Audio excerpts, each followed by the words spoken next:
Hey, it's Rick and welcome back to my channel. From time to time I do product reviews, and this one's going to be on the Cuisinart 12 cup programmable coffee maker. We just lost our other one and we're retiring it, so we're going to try a new one out here. I believe this one was purchased around $70. This is the black stainless model. Easy to program, 12 cup coffee maker, easy to clean, keep warm function, and modern carved design. Programmable for your schedule, preset up to 24 hours in advance for coffee that is hot and fresh, automatically shuts off after 2 hours. Brew and serve. 12 cup carafe with an ergonomic handle and drip free spout. Clear view display, illuminated display for clock, and simple programming. Clean indicator, easy clean function with automatic indicator. Sleek countertop design, black stainless steel housing, adds modern appeal to any countertop, keeps coffee warm, fresh for up to 2 hours after brewing, has a limited 3-year warranty. Well, we know how these warranties work out.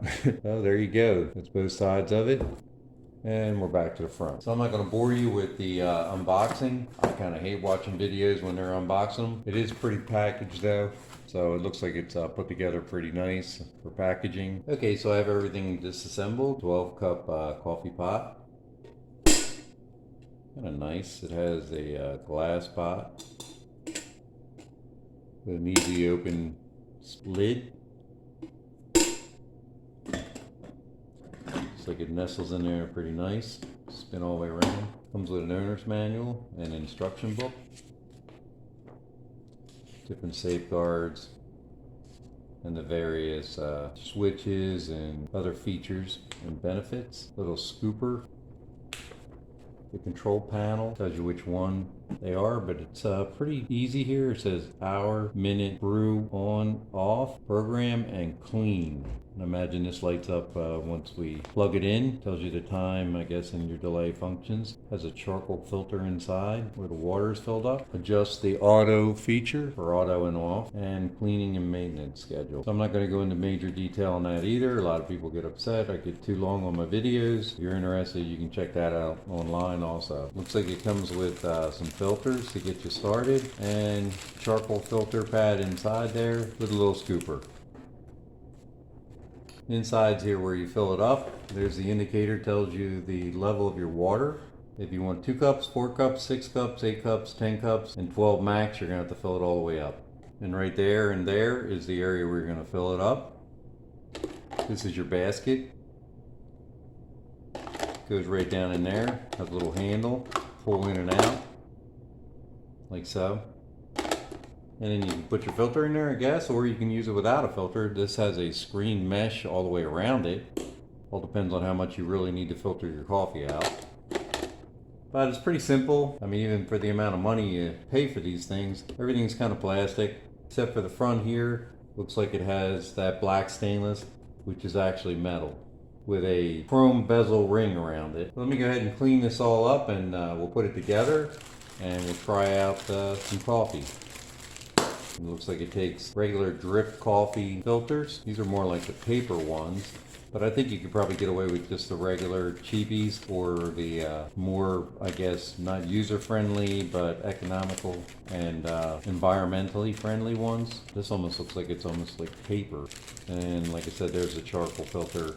It'll go in the bottom. To give you some quick measurements, it's going to sit up about 14¼ inches, width-wise about 10½ by about 7¼ All right, so after we pulled this out of the water reservoir, I was trying to figure out where to put the filter. My wife suggested it goes in the bottom of here. I actually thought it went all the way in the bottom there, because it looks like it's dished out, but it doesn't. When you look at it here, it says open, so it doesn't pull off or anything like that to put the filter in there. It pulls forward. You put it like that, drop the filter in the side there like that, and then snap it back in. It goes right down here in the water reservoir like that, all the way down. So what I would suggest, since this is activated carbon, it's always dry and it gets black. Go ahead and rinse this out first and get all the black particles out of it, just like a fish filter. Let me go ahead and do that, and I'll set it back up. We'll clean it all up, and we'll go ahead and put our coffee in, plug it in, see what it looks like. All right, here we go. We're gonna go ahead and plug it in for the first time. All right, it's blinking. We went ahead and put water in. We're gonna fill it up with coffee. Like I said, we're not going to use the paper filter. We're just going to use that stainless mesh filter that's already in there.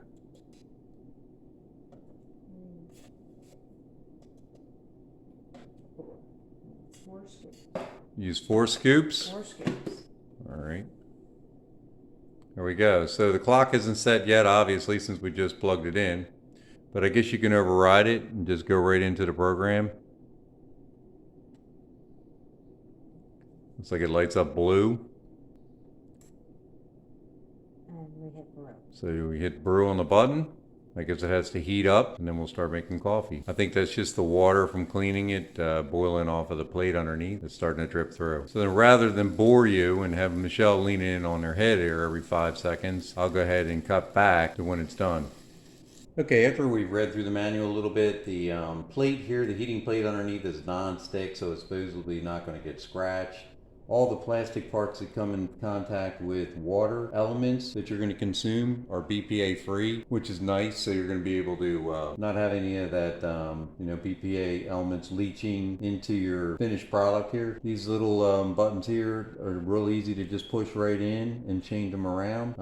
The hour settings and all that, I'm not going to go through all that, and the different programs are real easy to do. Just look in your manual. The coffee is brewing in at 177. At the plate itself, roughly around 184 at the highest, and like I said, at the top you're coming in at 176. So that's pretty good. I mean, I'm not a coffee snob, so I don't know what the proper heating temperature should be for coffee, but for us that's going to be pretty good. That's 10 cups right on the money for what she put in on the other side. She put in 10 cups of water, and it made obviously 10 cups of coffee. And looking at the color of the coffee, it's going to be fine. That's pretty much it. There's not much more to really describe with this unit. Hey, thanks for watching. Please subscribe, share with your family and friends. That little button down there at the bottom, please click that. It ran out throughout the video, and that'll subscribe to anything we have coming up. Also, click the bell icon. It'll notify you anytime we have other videos that are coming up, and sometimes we do some feature videos. Once again, thanks for subscribing. Take care of yourselves. Be safe.